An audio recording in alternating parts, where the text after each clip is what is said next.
Hello, good morning to everyone. Welcome to Tech Easy.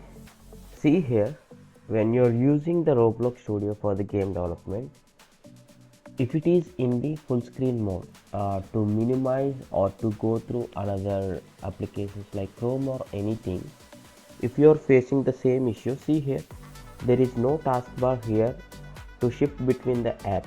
Okay, and there is no minimize button at the top right also. In this case, what you can do is there are two simple steps you can do. You can just press the Windows icon on your computer, the Windows logo key, right?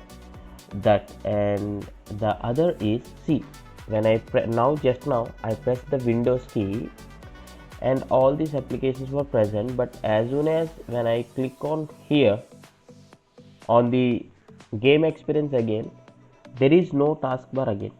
You can fix this by clicking on the view here. Okay, see here, the full screen option is enabled here. Just disable that. Once you disable that, now you'll get the minimize option. Okay, the minimize and everything will be done. So if you feel this, especially this would be happen for the new developers in the Roblox. If you like this video, please do hit a like, and thanks for watching. Have a nice day.